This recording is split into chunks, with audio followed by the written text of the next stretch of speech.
Okay, great. Well, hello, everyone. I hope you are all safe and healthy wherever you're joining us from. I'd like to start with a huge thanks to Pride Circle and everyone involved in putting the RISE conference together. I look forward to engaging in the dialogues around inclusion and diversity from leaders across industries. As an introduction, my name is Preet Grewal. My pronouns are she, her, and I lead inclusion and diversity for the JPAC region here at Twitter. I am based in Singapore. I'm thrilled today to be the moderator for the panel discussion on the topic of how companies can continue to build safe spaces in a virtual world. With this panel discussion, we really just want to focus on the impact of the virtual and hybrid ways of working, really becoming the new norm, what this means for I&D initiatives, and really what are some best practices on creating safe spaces in an online workplace.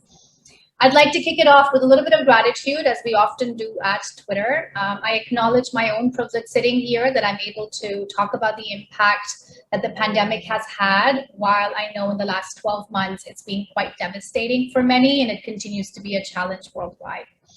For us at Twitter, our leaders took early action to protect the health of our employees and our communities. We pivoted to supporting a distributed workplace and a workforce really capable of working from anywhere. And as it looks like we're opening our offices and the decisions are being made, when and if employees will actually come back will be decided by our employees. Bringing it back to the conversation for today, we know that inclusive work environments don't just happen, they require sustained efforts. And the last year has really highlighted the need for companies to lead with the needs of their people first. As people work in a more distributed manner and the physical communication and connections we've relied on heavily begin to give way to more remote and hybrid ways of working, we need to ensure targeted, inclusive interventions continue to build on the culture that we're all hoping to create. So to kickstart today's discussion and lean into the conversations around creating safe space in an online world, I'd love for our panelists to just go around, introduce themselves. Anupama, I'll start with you, and then we'll move to Bhavna, and then we'll kick it off with a few questions. Anu, over to you. Thank you so much, Preet. It's just such an honor to be with this panel. You know, when Pride Circle reached out and said, this is what we're going to talk about, and this is who's going to be on there, I said, yes, absolutely. I'd love to be a part of this discussion because, you know, speaking with Pride Circle and all of the initiatives that Pride Circle has taken in this space has been so inspirational always. And I feel a tad unlucky because this was going to be our year of being very actively a part of all of the events. And, you know, it is a little unfortunate that we're not all together in person, but still it's fantastic to be a part of this. So thank you very much for having me here. I represent a company called Willis Towers Watson, and I'm a part of a couple of groups here.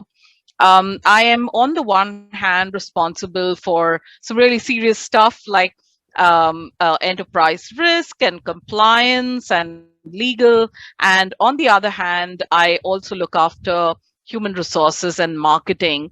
And that by itself is, I think, a great introduction to how diverse we are at Willis Towers Watson. Even within somebody's portfolio, there is an ability to raise your hand and say, hey, I want to do something different. I want to do something more.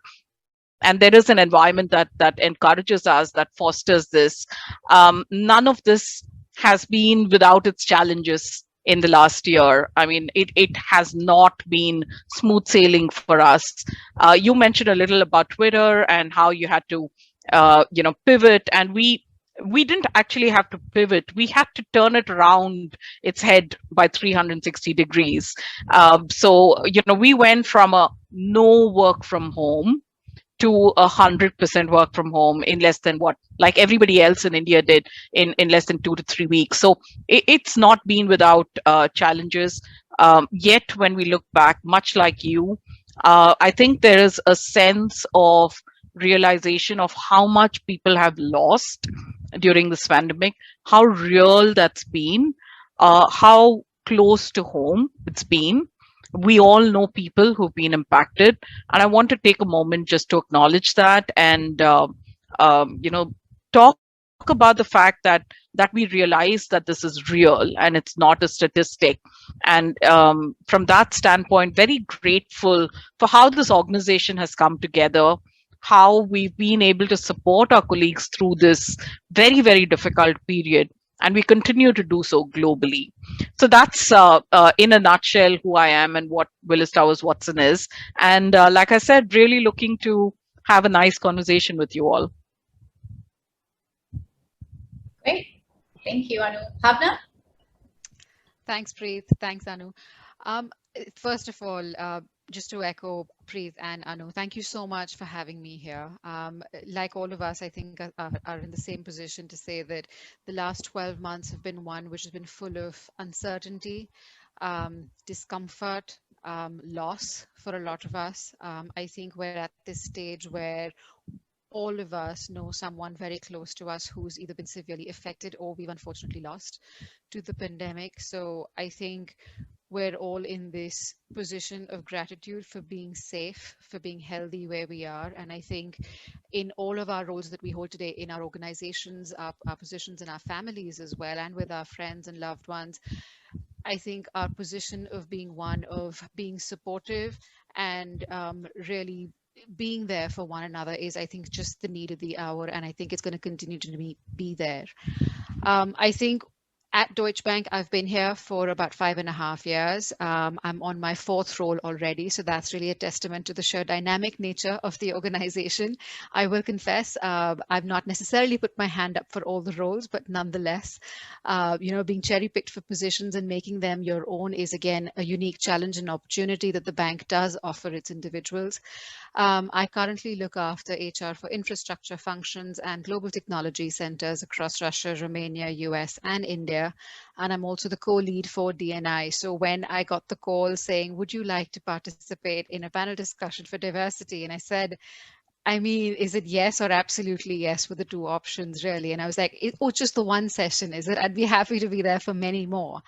And I think that's what's really unique. And we're really pushing this agenda, and I'd love to talk about it more as we go ahead in the conversation, Preet, about some of the stuff we've done to really respond to the challenges in our environment today, and how we've continued to keep the flag flying on diversity. So yeah, looking forward to the conversation. Great, wonderful. Well, I think as it's quite clear, inclusion and diversity might be in my role title, but that does not mean that it's only up to people in the IND team to really, you know, create that environment. So really happy to have leaders like yourselves, you know, joining us for this conversation. So let's talk about the virtual environment, working from home, or more like living at work.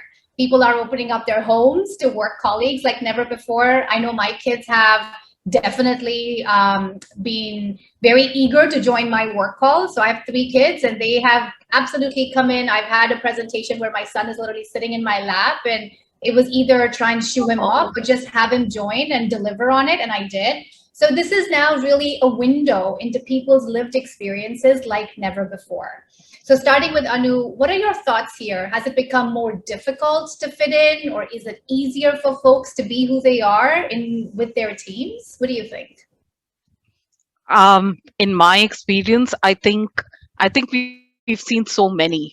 You know, the very nature of diversity of opinion and diversity of circumstance has just been so much so obvious, right, through this pandemic. On the one hand, I think it's been a global leveler, right? I mean, because this is one situation where really everyone is going through the same, irrespective of which country we are in, which level a colleague is in. So in that sense, it's been the great leveler, as opposed to a situation earlier where one person was going through something and there would always be this slight apprehension of, will my boss understand? Will my peer understand? Will my team understand?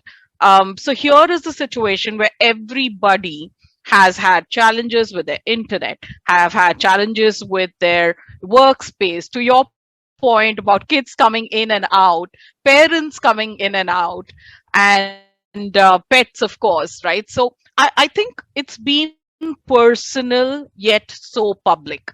So there are people who've been very comfortable, for example, going on video calls right from the beginning. They've been absolutely fine, saying, this is my virtual workspace. I want to make it as close to my office space as possible. So I want to be on video calls all along.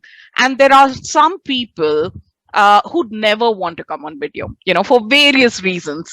It could just be that they're it's a very physical challenge, which is that they're sharing a small workspace come room with somebody who is doing something else. I actually have colleagues, for example, who work the night shift, and they are working while somebody is sleeping in the room, and that's as real as it gets, right? So the virtual workspace has been different in my individual, and I said, I think I used the word personal. It's extremely personal while still having a professional reality around it. So I've heard different things from different people, really. What about you, Bhavna? So I think in these last 12 months or so, we've actually seen 3 different phases, right? One was really the setup phase, where I can tell you personally for myself, I was hugely excited, right? Yay, work from home, no 1.5 hour one-way commute. I get to roll out of bed like 10 to 9 for my 9 o'clock call. Life doesn't get better than this, right? But that excitement lasted all of just a couple of months when you realized, gosh, this is it. This isn't changing, right? So what we thought was a phase is actually the new way of being, and that's actually an example I used with some of my colleagues, which was to say, we thought it was a sprint, but it's turning out to be quite the marathon, or maybe even an Ironman, right? And it's taking its toll, like you said, Anu, it's taking its toll not just on us, but on our families as well, because the workplace has intruded the home space. It's not the other way around.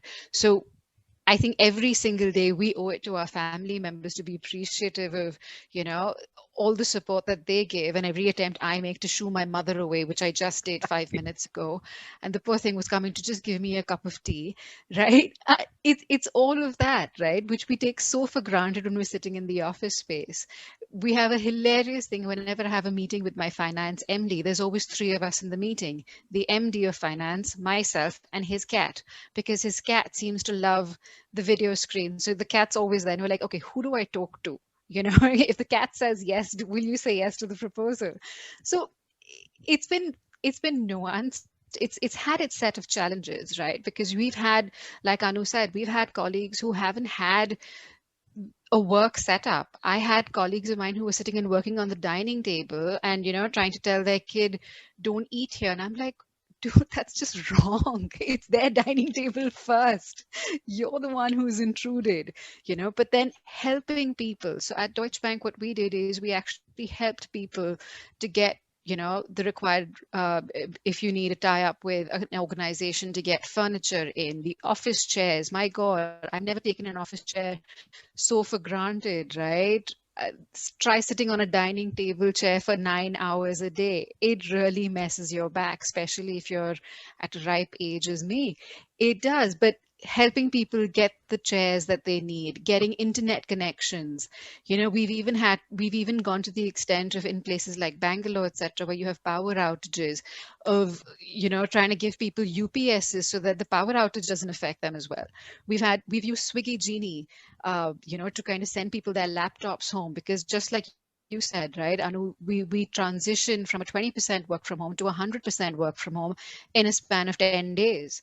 And that's not something that, there's no playbook for this, right? There's no protocol, there's no BCP that could have ever prepared you for this. So thinking out of the box, using home guard services when the lockdown was at its worst, all of that to kind of get it to happen. And now we're in a situation where you also have to be able to support your team members, because everyone wanted to go back home as well if they were working from another location. Today, we have 40% of our headcount who are working in locations other than their base location, right? How do we ensure we're still helping them with things like as basic as UPSs, internet, headphones, stuff that we take so for granted? But once we've done all of that, which I kind of call the setup phase, we then entered what I call the stabilize phase, which is, okay, you've got all the basic stuff that you require.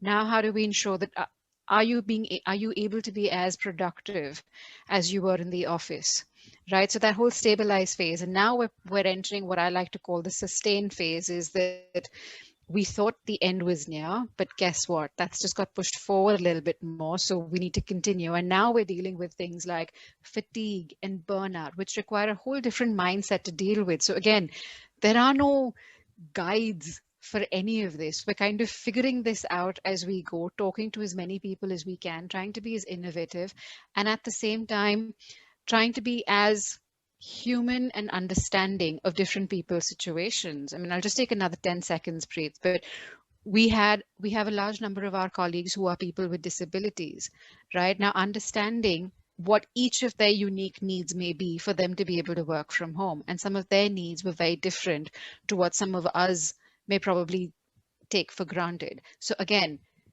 breaking through the bureaucracies, breaking through the biases as well that some of the managers would have, right? Say, oh, this is just an excuse to not log in.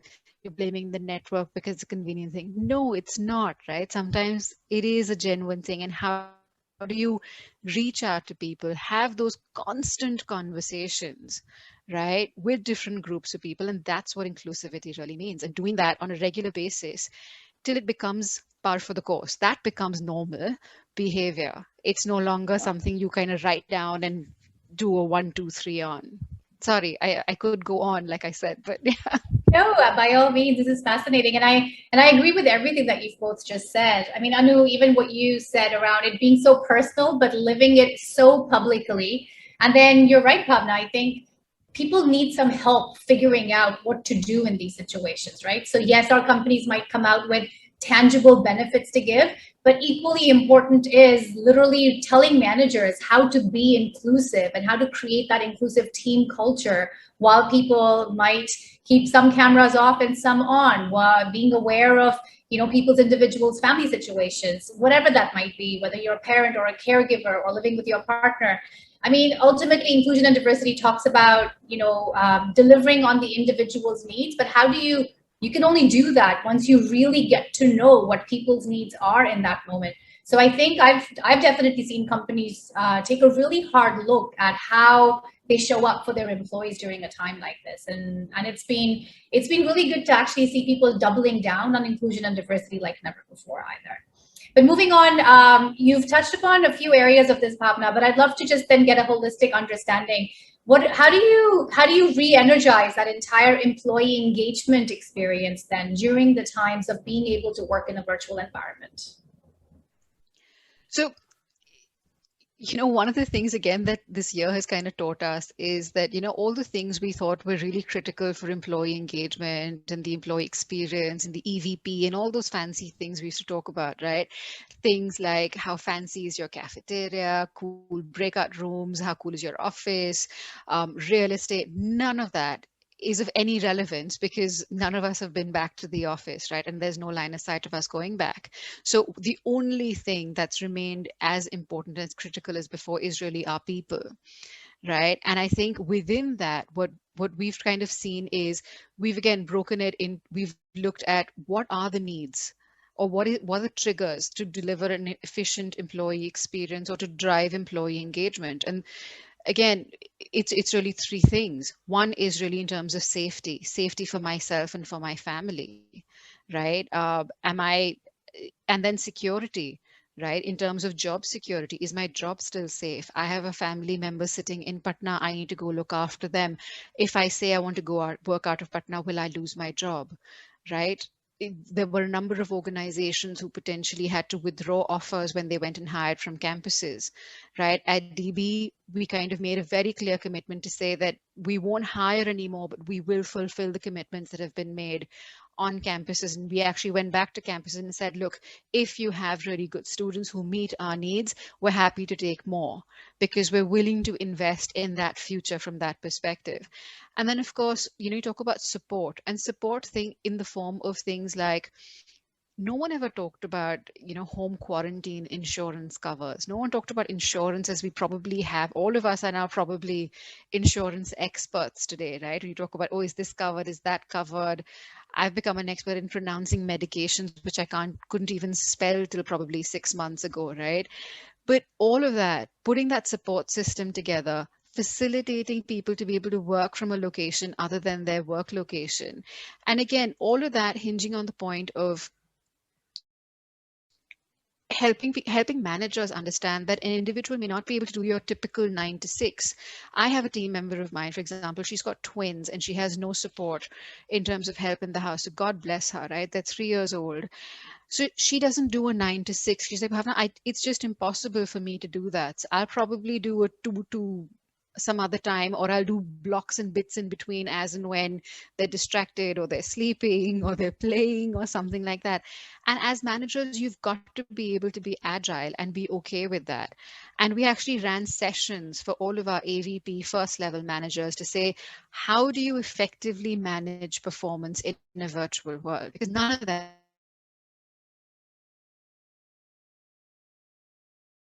had ever done performance management. On top of that, we're telling them do it in a virtual setup, right? It's like there's no divine intervention than what that is.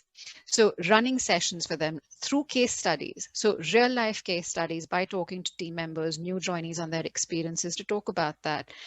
And then, of course, the all important thing that we've realized to be the most important thing across is on mental health. That's an area where we've really started to focus a lot on, and we've run multiple campaigns on it, which is saying, are you okay? We've actually launched a mental health certified first aider program as well, in which I'm one of them. And we've got about 20 to 30 people as the first batch who are going to be trained on mental health to understand the signs, to offer that support. Because yes, we have EAP, but there's still some baggage that people would have in reaching out to EAP. So we're offering ourselves as that first step before that. So the whole definition of employee engagement's really, again, turned on its head completely.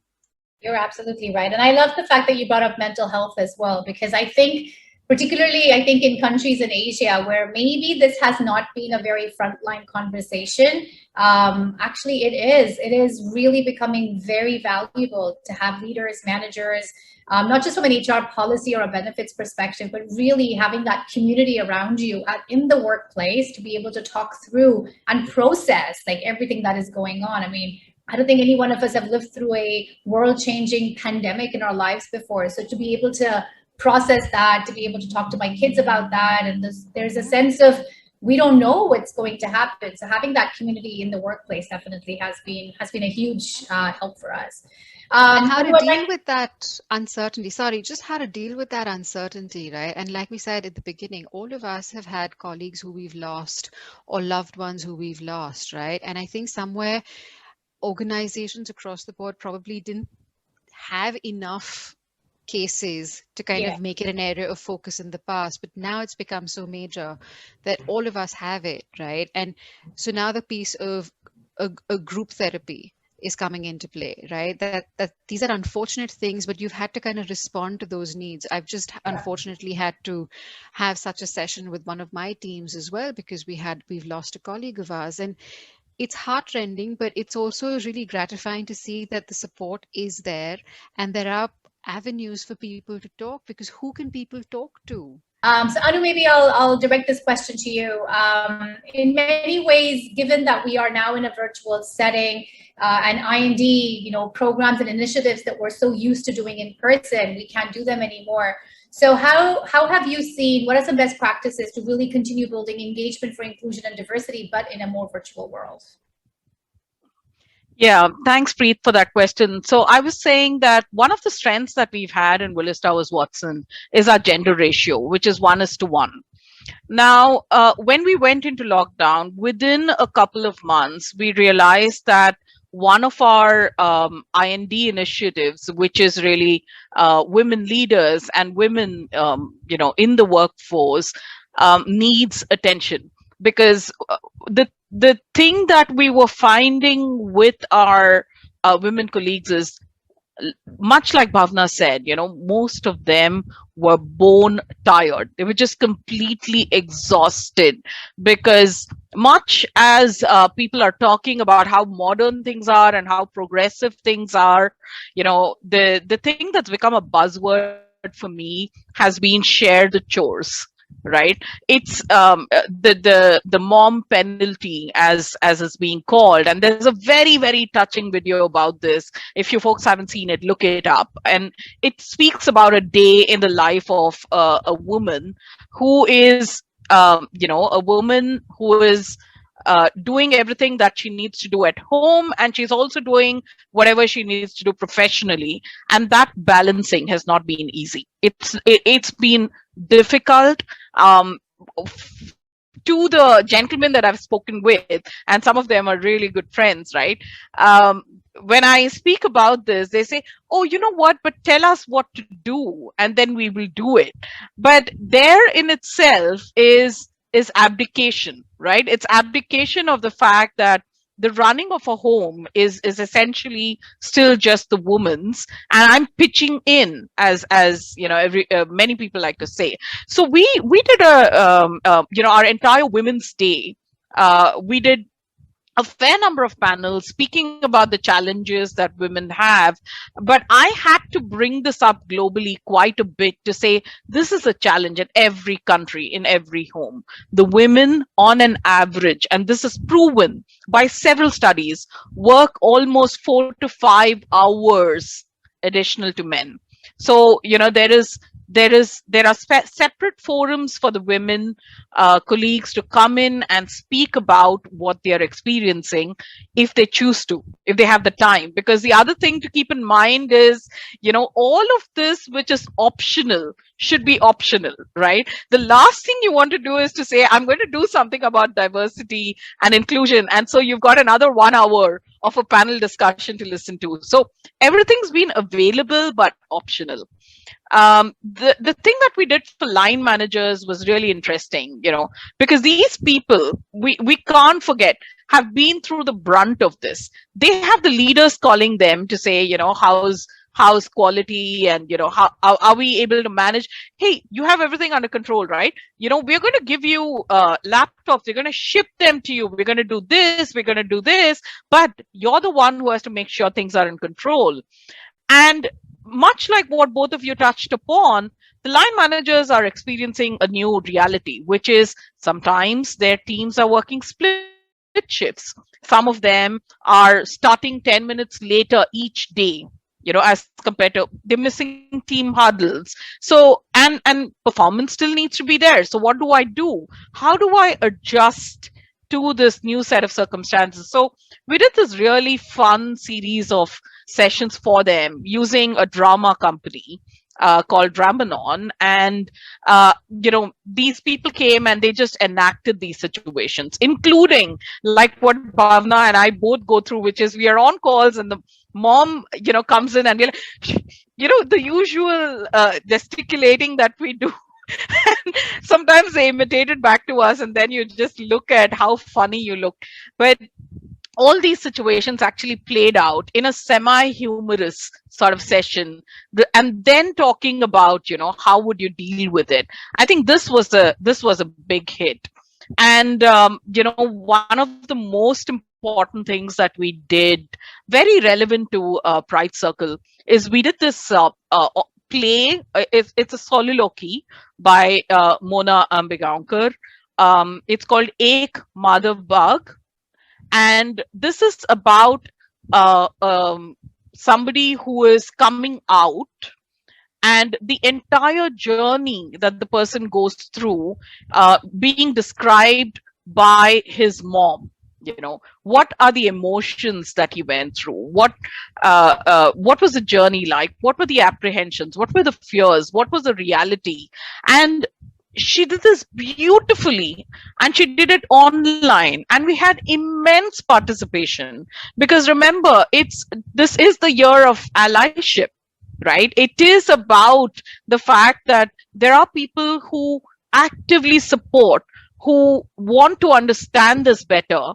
And we did this online. We did not go into this believing we could pull that off, but we did. So, those were a couple of the things that we did from an inclusion standpoint, which I thought were quite interesting. Oh, that's really heartwarming to hear. And I might just reach out to you because I think I would love to be able to repeat something like that for us as well. I mean, 2020 was definitely a different way of doing all of our, BRG or ERG events. And for us, Twitter Open, we shipped out these little surprise Pride boxes to all of the members globally. And then we had them just sharing as they're opening up their boxes, and just, if we can't be there with them in physical space, this was just a way of creating community. Bhavna, can you share a little bit around, what did your, particularly speaking about Pride initiatives last year, like how did you pivot once again? How did you create that sense of belonging and community while we were not able to do that in a physical space? So the sense of belonging, I think we were really looking at how do we celebrate successes in a virtual setup, right? So we were very clear to ensure that just because we can't be together physically, it doesn't mean we can't get together virtually and celebrate things. So be it things like 𝘍𝘍𝘍𝘬𝘍, right? I mean, we celebrated it virtually. We had panel discussions. We got together. We said everyone needs to take a selfie, put pictures up on what we called as the Pride wall, putting it together, and said, okay, let's, it's just about participating, again, time permitting, of course, for people. And at the same time, going back and telling people that it's okay if you aren't able to do certain things, and not just in terms of participating in events, but in terms of being able to manage people's expectations. Just because you're being asked to do something doesn't mean you have to say yes every single time. Just manage the conversation so that you tell them upfront rather than 10 minutes before a deadline is due. So giving people that air cover, giving people that comfort that it's perfectly okay, right? In terms of, again, celebrating, we even had virtual theaters to kind of celebrate, different events that we kind of talked about. And the key focus here when we talked about inclusion is we also said, okay, as and when we're relooking at our policies as well, right, we continue to look at them as well. So for example, gender reassignment surgery is part of our policies. So we did face some questions which were, but why do you want it? You don't no one's asked you for it. And my singular response was, I'm not going to do it because someone's asked for it. I want it to be there so that should someone want it, they don't feel awkward in wondering, how do I ask, is it there or not? It should be there as part of the course. So again, and these were very senior people who are really sorted in their heads, and even them to have these conversations to say, but no one's asked, why? And having that conversation with them, right? So now what we're also putting together is, again, trying to put a playbook together to say, when you have a gender transition, what are the things you should do? How can you be supportive? What are the things you absolutely do not do, right? We've done multiple sessions on unconscious bias, even last year, because we really thought it was even more important to do these sessions when we're in a virtual environment. So we had them as part of Vikas, the AVP training sessions that I talked about earlier. We actually called it Vikas, and it was a 1-month event where we had multiple sessions, and unconscious biases was one such session that we kind of made sure that we had multiple options of it. And what was really cool is that what we did in country was then adopted globally by global operations and global technology. And we had global sessions then run as part of what was called the Building for the Future month. So starting from the very top, the top management, we had sessions with them, and then building it all the way down. And then even when you talk about things like year end, right, we would do a check in every year end to say, are the unconscious bias creeping into some of those decisions, right?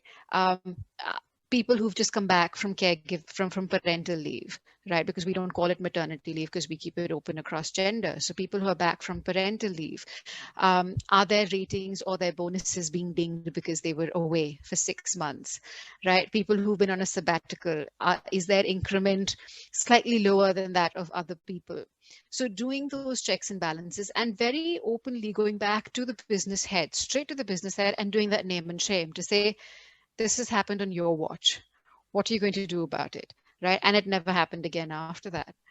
And the one thing that I was most excited about was that we had a management board member who came in just before the lockdown. He was a new hire to the bank supporting talent, technology, data, and innovation.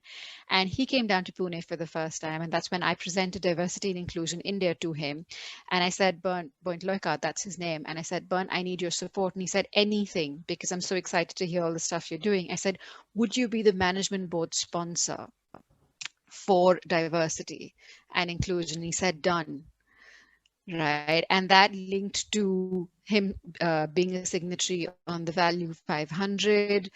And now that's linking into, because again, you have a management board saying something, everyone's going to scurry around to make it happen. So that was, again, a massive, massive step. And everyone in the office was like, you just walked up to him and asked him this question. I was like, yeah, because if I tried to go through all of your protocols, I would, I'd still be sitting here thinking about his trip to Pune today, which is a year and 2 months away, right? So I said, sometimes you just take it. What's the worst that would have happened? He just said, let me think about it. Well, you've just defined allyship, I think, in the best way possible, because I think as much as we need the systemic changes and we need the policy changes and we need people to be aware of their biases and understand interpersonal relationships, ultimately it also just takes people to put up their hands and push and ask questions. And it doesn't have to be someone who's being designed to do that. It could be people who are in leadership capacity or just employees and being able to voice their opinions. I'm conscious of time, so I just want to maybe wrap up with one question to both of you, and that is really for everyone that's listening. What would be your advice to them? What is the one action that you'd recommend they take this year, looking forward into this becoming a little bit of the new norm? How can they really be an ally and create that safe space in a virtual world? Anu, I'll start with you, and then Bhavna, I'd love your views. Yeah, I think, for me, it would be thinking about same kind of different like me. I think that is so important for people to understand that we are just inherently diverse. And if people understand that you can bring your whole self to work, it's you, your family, irrespective of how your family is composed, whether you want to speak about it or you don't want to speak about it, everything goes. It really, everything goes. And everyone is the same kind of different like me. I think that would be my message to everyone. Be an ally by realizing, internalizing the fact that everyone is the same kind of different like me. Thank you. Very well said. Thanks, Anu. Bhavna? I just have two things, really. One is be authentic. Whatever you are, just be authentic, right? Don't fake it. Don't try to be something you're not. And the second is, be respectful. So even if today we'd have a number of colleagues who don't get it, right? That why are we such passionate ambassadors? Why do we keep talking about allyship? Why do we keep talking about diversity inclusion? And that's also okay, as long as you're respectful about that, right? Be respectful that just because you don't get it, it doesn't mean it's a non-issue. It's just that that's your point of view and someone else has a different point of view. So just being respectful and be authentic. Don't follow a fad. Don't try to fake it. Be who you are and it'll all work out. Bhavna, I just wanted to say there quickly that resonates so much, especially the second thing that you said, because you're so right. Sometimes people think that the only way to support is by being quiet because they don't understand it. And in fact, we have so many panelists coming in for our internal panels as well. And they said, any question is okay as long as you're being respectful, as long as you're being polite, as long as you're being decent about it as a human being. It's actually quite okay to ask questions. So yeah, thank you for bringing that up. Yeah, absolutely. Great. And you're both right. I think I would just close by saying that people should just realize that we're on a spectrum of how good we are. In any given moment, we don't have to be perfect. It's not that we are good or just not good. It's a spectrum of learning. You have to approach inclusion and diversity with that learning mindset as well. We have to move away from apathy and just say, because I don't see it, so it must not be happening. That is something we have to stop. I think we need to move into awareness. We need to talk about building on empathy and respect in the workplace as a very basic. But yeah, I think there's still work to be done for sure. And everybody has a role to play in that. So with that, my gosh, I've learned so much. Thank you both of you, Anu and Bhavna, for dropping some real gems there today in the conversation. I feel like the time went by actually pretty quick in this chat. So thank you again for sharing. Thanks everyone for joining. And I just want to close off and say thank you again to Pride Circle and everyone involved for hosting us and letting us have this chat. And I'll definitely be staying in touch with both of you. That's a promise. Thank you so much for having me over. And thank you, Pride Circle. Thank you as well, Pride Circle, Preet and Bhavna. Thank you.